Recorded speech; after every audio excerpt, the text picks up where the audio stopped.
Hello and welcome back to Bicyclelegs and another edition of Anniversary Albums. Today we're going to be looking at albums that are having a significant anniversary in the month of November 2022. For those of you who are new to this series, when I say a significant anniversary, I'm talking about an anniversary that ends in a 5 or a 0. So a 50th anniversary or a 35th or a 25th or a 20th, that sort of thing. So let's get into it. I've picked 10 albums as I always do for these shows. I had to leave a few out, so let me know in the comments which ones I've left out. We'll start off with an album that's having its 50th anniversary in the month of November. It was released on the 1st of November 1972, and that is Slade by Slade.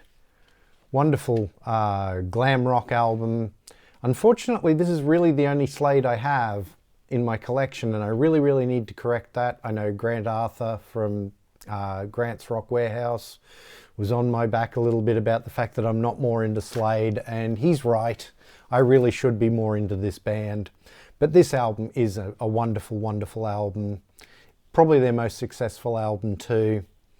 Has Mama We're All Crazy Now, which was covered by Quiet Riot. Of course, they also covered Come On Feel the Noise, which was a non-album single, if memory serves me correctly. So, you know, a lot of people know those songs from the Quiet Riot versions rather than the Slade versions. But the Slade versions, I think, are the definitive versions. This album's also got, you know, The Whole World's Going Crazy, and I Won't Let It Happen Again, and Goodbye to Jane, Goodbye, Goodbye, Let the Good Times Roll. Just a wonderful glam rock album. Fabulous album. The next album we're going to have a look at is having its 35th anniversary in the month of November. It was originally released on the 2nd of November 1987, and that is Cloud 9 by George Harrison. A bit of a comeback album for him at the time. His last couple of albums hadn't done so well. The last album in particular, Gone Troppo from 1982, which I think is a pretty good album. Absolutely stiffed. Nobody bought it, which is a real shame. He came back, he co-produced this album with Jeff Lynne from ELO, and he had a big hit with his cover of Got My Mind Set on You, the old 50s song. When We Was Fab also got a lot of radio airplay, and it's a wonderful song looking back at his time in the Beatles and that sort of thing. But there's a lot of really good music on this album. The title track, Cloud 9, absolutely wonderful song. What It Takes, Fish on the Sand. This Is Love is a really good song. Love that one. Devil's Radio, excellent stuff. Wreck of the Hesperus, Breath Away from Heaven, really good album. And then he wouldn't do another album until, unfortunately, Brainwashed, which came out the year after he died. So, but he would go off. I mean, this album would also inspire the Travelling Wilburys to be formed, which I love those Travelling Wilburys albums, especially the first one. So this album is probably a top 3 or 4 George Harrison album for me. I definitely will be doing a George Harrison studio albums ranked at some stage, probably in the next 2 or 3 months, hopefully. So look out for that one when it comes. The next album we're going to have a look at was also released on the 2nd of November, but in 1992, so it's celebrating its 30th anniversary in the month of November. And that is Harvest Moon by Neil Young.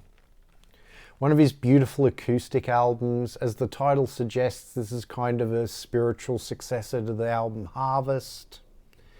Unknown Legend's a great song from Hank to Hendrix. The title track, Harvest Moon, One of These Days, Such a Woman, Old King, Natural Beauty. There's so many good songs on this album. It's really beautiful. One of my favorite sort of acoustic Neil Young albums. Great album. The next album we're going to have a look at is having its 20th anniversary in the month of November. It was originally released on the 5th of November 2002, and that is Unfold the Future by the Flower Kings. Absolute behemoth of an album. It's a double album on CD, it's a triple album on vinyl. It's probably my favorite Flower Kings album. I think if you've not really listened to the Flower Kings before, this is an excellent place to start, especially if you're into that sort of grand, symphonic, progressive rock. This has my favourite Flower Kings song of all time on it, which is The Truth Will Set You Free. All 30 minutes of it, half an hour epic, and absolutely not a note wasted in it. There is no drag in that song at all. To make a song that's 30 minutes long and holds your interest the whole time, absolutely fabulous.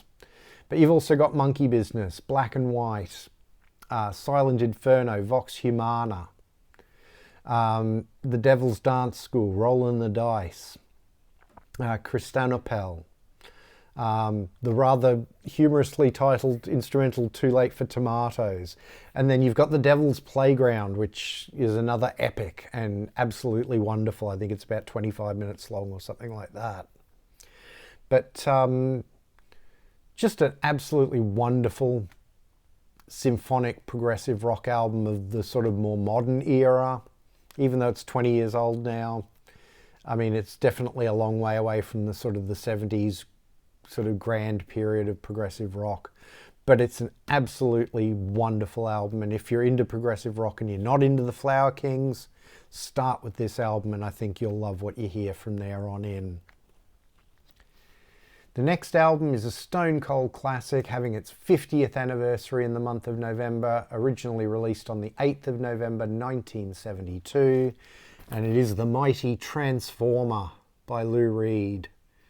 Produced by David Bowie and Mick Ronson, has his Lou Reed's one and only hit single with Walk on the Wild Side.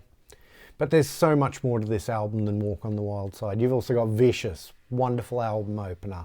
Andy's Chest, Perfect Day, what a beautiful song that is. Hanging Round, Makeup, Satellite of Love, another absolutely gorgeous, classic Lou Reed song. Wagon Wheel, New York Telephone Conversation, absolutely wonderful, humorous little short song, like a minute and a half. I'm So Free and Goodnight Ladies, just an absolutely top to bottom wonderful album from Lou Reed. There's a reason this is his best-selling album, I think. It is a great album. It's got the wit and the wonderful wordplay of Lou Reed. It's got that New York drawl of his vocals. But it's probably one of his most accessible albums at the same time. Absolutely great album. The next album we're going to have a look at was also released on the 8th of November, but in 1982, so celebrating its 40th anniversary in the month of November, and that is The Rise and Fall by Madness. I love Madness. They're one of my favourite bands, and this is possibly, a lot of people consider this to be their magnum opus. It's a deeper album, a darker album. Although it still has that playfulness in the music, the lyrics are definitely dealing with some more serious topics. There's a sort of a bit of a Kincksian feel to the lyrics and even to the music to a certain extent. You know, that sort of observational lyric writing that Ray Davies was into in the sort of late 60s, early 70s. You've got, my version has Our House on it, huge hit single obviously. I don't know if all versions of this album have Our House on it. But the other songs on here, Rise and Fall, great. Tomorrow's Just Another Day, incredible song. Was also released as a single. Blue Skin Beast is wonderful, Primrose Hill. Mr. Speaker Gets the Word. Are You Coming Home With Me? Madness Is All in the Mind. Calling Cards. Just a really wonderful album. And as I say, you know, a lot of people call this their magnum opus, and it's hard to disagree that this is one of the very, very best Madness albums in the entire catalogue. The next album we're having a look at is celebrating its 45th anniversary in the month of November. It was originally released on the 13th of November 1977. It was a bit of a controversial album at the time it came out. That is Death of a Ladies' Man by Leonard Cohen. This was his infamous collaboration with Phil Spector. They wrote the songs together. Phil Spector produced the album. The sessions were rather fraught, as Phil Spector sessions in the 70s tended to be. He was a crazy, crazy bastard. He often had a gun on him and would pull it on people. I mean, the guy is now in jail and has been for a long time for shooting somebody dead. So, but the songs on here are quite interesting. This is like nothing else before or after in the Leonard Cohen catalogue. And that, if for no other reason, is worth checking this album out.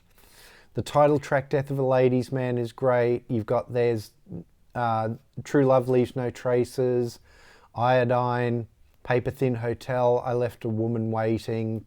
Yeah, it's a really good album, really interesting album. And as I say, like nothing else in the Leonard Cohen catalogue.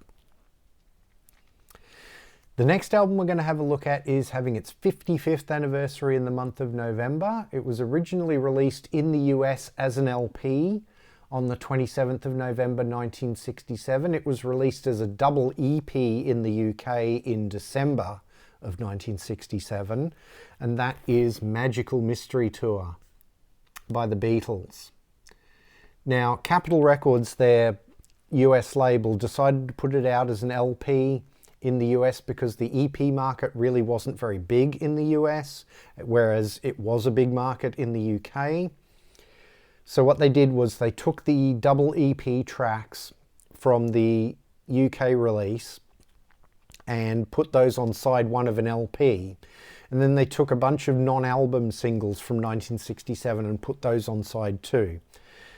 The effect was they made an album that was so good that it is the only US released album that is part of the official Beatles canon of their studio albums. All the rest of the sort of official Beatles studio albums canon is the UK releases, except for this one. So side one, you have the Magical Mystery Tour EP tracks. So you've got wonderful things like the title track, Magical Mystery Tour. You've got I Am the Walrus. You've got Fool on the Hill. You've got Blue Jay Way. You've got Flying. You've got Your Mother Should Know. All of them really good songs.